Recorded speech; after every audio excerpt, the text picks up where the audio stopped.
end segregation in restaurants, shops, hotels, and other businesses. They called the protest the Children's Crusade. Temperatures approached 80 degrees Fahrenheit that day, but there was too much noise for Caroline to enjoy the spring day as she marched. She couldn't even hear the birds chirping in nearby Kelly Ingram Park. Students were singing freedom songs as they marched. Police dogs barked and growled. From the sidewalks, African American adults shouted at police. Caroline knew the police planned to round up the young demonstrators and take them to jail. The day before, police had arrested hundreds of young people trying to march into the white shopping district. The children had only wanted to talk to the city's mayor about desegregating downtown stores. Caroline also needed the police might turn attack dogs loose on the crowd. The people who organized the demonstration had warned kids about the police and the dogs, but no one had told Caroline about the firefighters with hoses. Near the park, firefighters stood like warriors. They pointed their hoses at the marchers, ready to force back students with blasts of water. And here we have a picture of young protesters that marched in the streets of Birmingham, Alabama as part of the Children's Crusade. Okay, why might they use children to do this march instead of adults? Children's are more convincing. No. Children. Okay, so maybe it was easier to convince them to march. What else? Meat shields. I mean, they use the children because they can't hurt children. Okay, well, it looks worse if they hurt children. Right? Yeah, totally not meat shields. Wait, what was the question again so I can remember? Why were the children doing the march instead of the adults? Okay. Because they might have got forced to. They might be forced to. What else? Abuse. Maybe the children maybe not know how to protest as much. So the adults won't be like, oh hey, we want it this way. That it wouldn't be such much argument because children might not know much as the adults do. Okay, so that's a good point. They get a bunch of kids to do it that have never done it before, and they don't know exactly what's coming. Then, hey, they're going to march, and they're not going to be realizing that they don't want to be the ones in the front because this is going to happen to them. Or if they're here or there would be less argument. Children have more opinions. More opinions? You haven't heard that. No. What's that girl in? So she's gonna be your full-time wife. So she'll be alright. Will you still be here? You're leaving? I'm gonna be here today and tomorrow to help her out. What the heck? Then after that, I'm sure I'll be back at some point during the year. You might just be our science teacher. I don't know. Hogwarts. Can you do science? Hopefully. Yeah, you should do science. Say you should do science. Just Why mix would I it want first. to get fired? You won't get Mix it fired. with other crap. Science is good. You could be our teacher. Yeah, and then you could teach me something. We'll see. I know nothing about science. Okay. on a Chromebook So, on a test. water from a fire hose can knock a person to the ground. At full strength, it can strip bark off of a tree and tear a brick from a building. Birmingham's Commissioner of Public Safety, Eugene Bull Connor, was determined to stop the students immediately. If young people managed to reach those downtown Birmingham, the firefighters could lose the chance to turn the hoses on them. They couldn't take a chance that the water would hit white shoppers and white business people. Carolyn paused to see what would happen next. At that moment, the fire hoses sprayed the crowd at half strength. Some of the students sat down on the sidewalk and refused to move. They didn't try to fight back. Organizers had taught them how to protest without using violence. Police and firefighters responded with more force. The hoses blasted at full strength. One by one, the students who had been standing toppled to the ground. Those who were sitting were swept down the street like twigs in a raging river. Carolyn, however, stood near a building.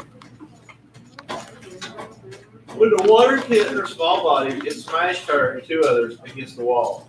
The water stung like a whip and hit like a cannon, said Carolyn, whose married name is McChrissy. The force of it knocked you down like you weighed only 20 pounds, pushing people around like rag dolls. We tried to hold on to the building, but that was no use. Connor ordered police to release the dogs, which snarled and bit demonstrators. Adult onlookers were angry. They threw bottles, stones, and bricks at police.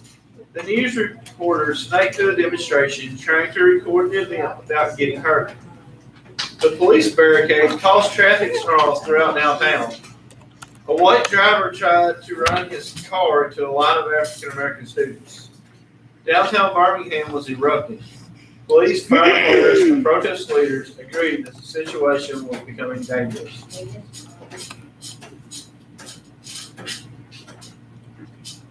The leaders decided to stop the demonstration and send the children home. When Carolyn returned to her house, she was wet and exhausted. The water had matted her hair and ripped her sweater. Her muscles ached and the bruises were beginning to form where the water hit her. Carolyn's parents were outraged. They had not given her permission to skip school. They had ordered her to stay out of trouble and keep away from the demonstration. I will walk around and show you the pictures in a minute, okay? Here's a picture of a dog and it's biting a man. This isn't like a child, it's biting, it's like ripping a pair of pants off a man. So I want y'all to think about it this way.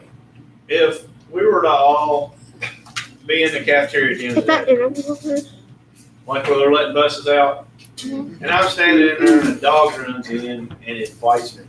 Oh, rabies. Okay, Right.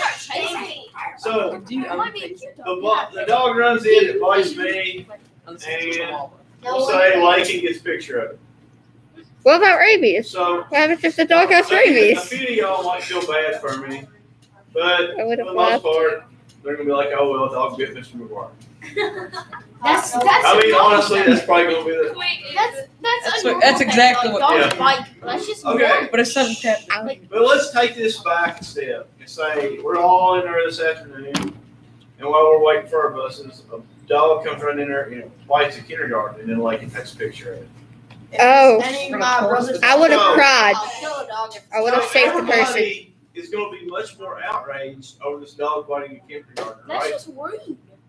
So if we look at a lot of stories in the news today, they put kids in situations Right away. where it's not a great situation in order for the publicity, for there to be more outrage when it's publicized. And I'll give you an example of it in a minute. It's different when it's adult, because adults have probably gone through their whole life. They probably can take the pain. But kindergartners, then you just start crying, and that just makes you sad. it Yeah. makes me angry It makes me sad when I hear like, little kids cry. So, because they want to stop crying. so that's using like a psychological effect, like using these kids as demonstrators. The family, so her family didn't have problems with police. She gets home and they're mad at her. They're like, "Why did you do this?" Now they're going to be after us. They're going to remember you were our kid, and the cops are going to be after us. They weren't happy with that. Carolyn's afternoon of protesting ended with torn clothes and angry parents. It seemed as if the day's troubles had been for nothing. Despite the marchers' effort, Birmingham's white business people had showed little interest in meeting with the demands of the protesters. The organizers worried the lawmakers and ordinary Americans would continue to ignore the suffering caused by segregation. Stop saying But Caroline was about to call the world's attention to what was happening. That day, 32-year-old news photographer named Charles Moore had snapped a picture of Caroline and the two boys being slammed against a building by a blast of water. When people across the country saw the photo, they were stunned by the harsh treatment. "I didn't want a fireman to get mad," said Moore decades later. "I just want everyone to see how hard the water looked as it hit them in the back. It's not about me, it's about the photographs. The photographs meant something." Americans could no longer deny or ignore the fact that the country was split into two worlds. There was a world of opportunity if your skin was white, but there was also a world of closed doors if your skin was black. African Americans who tried to push open those doors risked their lives. Suddenly, the civil rights movement was bigger than Birmingham, bigger than a handful of southern states. The image of a 14-year-old girl's brutal treatment made civil rights a national problem, being a national solution. After a century after slavery officially ended, and a year after Carolyn's photo stunned the nation, Congress finally passed the laws to give equal rights to citizens regardless of color. And it's the same picture, it's smaller, it's the same picture as on the front of our book. Okay, so if we think the news today, and things that are making the news today, we've got all on the news about the border crossing. We got President Trump who wants to build a wall across the whole length of the border. So we have to pay. So the truth is, Mexico has a border wall Why don't on we? their southern border. Why, they get a border, we need a border. Yeah. They don't let people I from agree. other South American countries just go through their country. Yeah, now Okay, you they mean have to a go border. through crossings. Do you mean like if they're on vacation, they can't go in like Mexico? Go like. Okay, no, like people walking in illegally. Oh. So, if you go to Mexico's southern border, there's a wall. You don't go through the wall without permission or having proper paperwork. If you are in the United States and you cross into Mexico and you don't have your passport with you and you don't have a good reason for going there, you're going to be detained and they're going to ask you questions. Just the same as if you come from Mexico and cross into America, you're going to be detained, and odds are after a certain amount of time in the process, you're deported back to Mexico Yeah, because you're Mexican. or the country from where you came because you Because are you ain't here. got a green card. Okay, so there's a lot of things. The green card's the way you can stay in the country for a while. But President Trump wants to get rid of the crime and illegal drugs coming across the border. So he wants to build a wall. And if you've ever been to Texas, you've been to Texas? No, I have a question. Oh, wait. Are you Mexican? No. Okay. So, if you've ever been to Mexico or been to Texas along the Mexican border, you'll notice that in all the big cities, they have walls. There's a wall between Mexico and the United States. And there's official crossing areas, okay? That'd be like if we went to Louisville. If we went to Louisville, they would have a wall up there and a place for people to cross. And they said no Mexicans. Well, you have to have your documents. It's not just no Mexicans. You have to have proper paperwork to go back and forth across the border. Whether that be you as an American or it be someone from another country wanting to come into